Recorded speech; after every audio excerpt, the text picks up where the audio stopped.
ধর্মনগর রাজবাড়ির সংলগ্ন দিঘিতে ঐতিহ্যবাহী ছট পূজার আয়োজন করা হয়েছে। আর সকাল থেকে পূর্ণার্থীদের ভিড়। ধর্মনগর শহরের রাজবাড়ি সংলগ্ন রেল স্টেশনের দিঘিতেই প্রত্যেক বছরই ধর্মীয় উৎসাহ এবং ভক্তির সাথে ছট পূজার আয়োজন করা হয়। এবারও তার ব্যতিক্রম হয়নি। ধর্মপ্রাণ ভক্তদের উপস্থিতি ছিল বেশ লক্ষণীয়। রেল স্টেশন সংলগ্ন দিঘির এলাকায় প্রায় প্রতি বছরই দেখা যায় যে সূর্যাস্তের সময় অর্ঘ্য প্রদান করে থাকেন পুণ্যার্থীরা। পুজো উপলক্ষে দিঘি এলাকায় আলোকসজ্জা এবং নিরাপত্তা, পরিষ্কার পরিচ্ছন্নতার বিশেষ ব্যবস্থা করা হয়। কি বলছেন পুণ্যার্থীরা শোনাবো। जो बिहारी बंगाली जितना जो समाज का आदमी है, सब आदमी यहाँ पर आके अपना छठ पूजा मना रहे हैं। ये हिंदू का बहुत महापर्व है। इसके माने विश्व में पूरा एकदम इसको चर्चा हो रहा है छठ पूजा के लिए।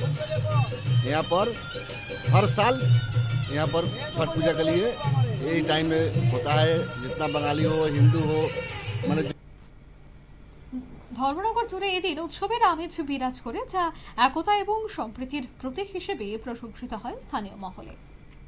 নিয়ে নিচ্ছি ছোট্ট একটি বিজ্ঞাপন বিরতি, সঙ্গে থাকুন।